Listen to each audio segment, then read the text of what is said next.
It's January 3rd, and the strange side of history awaits. Today, we have a religious rebellion, the birth of a newspaper that survived centuries, and the founding of a company that would change the world. Let's begin. On January 3rd, 1521, a verdict was delivered that would echo through history like a curse. In Rome, far from the crowds of Germany, a sealed decree was read out loud, its message final. Martin Luther, a monk, a scholar, a man once swore to the church, was officially cast out of Christianity. For years, Luther had been a thorn in the church's side. In 1517, he ignited outrage by challenging the sale of indulgences, accusing the church of selling forgiveness for profit. His word would spread faster than anyone expected, unsettling priests, princes, and popes alike. The Vatican demanded his silence. In 1520, Pope Leo X issued a warning: recall your beliefs or be destroyed. Luther answered by doing the unthinkable. He burned the decree in public, a symbolic act of defiance that severed his final ties to Rome. Luther was excommunicated, branded a heretic, outlawed and abandoned by the institution he once served. But instead of ending his influence, the decree unleashed something far more dangerous: a religious fraction that would plunge Europe into centuries of conflict and change the world forever. Rome closed its doors to Luther, believing the threat was over, but history would prove that it was only the beginning.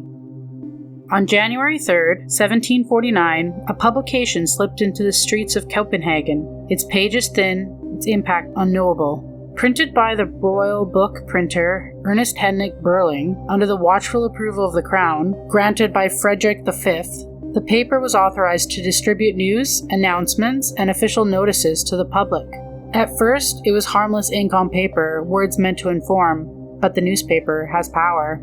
They decide what's remembered and what's quietly forgotten. As kingdoms rose and fell, as wars reshaped Europe and monarchs vanished into history, the paper endured. The name changed, its format evolved, and owners came and went, yet it never stopped printing. Through revolutions, occupations, and centuries of uncertainty, the publication survived, watching Denmark transform while recording its every move.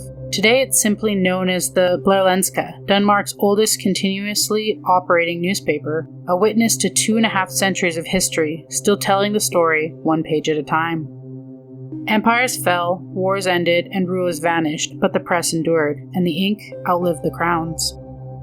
On January 3rd, 1977, a quiet legal filing in California marked the beginning of something far larger than anyone in the room could ever fully comprehend. A small company known as Apple Computers Inc. was officially incorporated. On paper, it was just another startup, but behind the documents stood 2 young men, Steve Jobs and Steve Wozniak, obsessed with the idea that computers should belong to everyone. A third founder, Ronald Wayne, had already walked away, selling his 10% stake for a few $100s, a decision that would become one of the most infamous what-ifs in business history. The company survived only because of a single benefactor, Mike Markula, who injected money, credibility, and structure to the fragile operation. Soon after, an outsider was brought in to take control. Michael Scott became Apple's first CEO, tasked with guiding the company and fueled by a vision. The Apple II wasn't just a computer, it was a device that came into homes, classrooms, and offices and ushered in the future. From a garage-born idea to a household presence, one founder walked away and others took a risk, and the world changed its course forever. Another day, another strange bite from history. Like, comment, and subscribe. Your next Eerie dose is just a day away.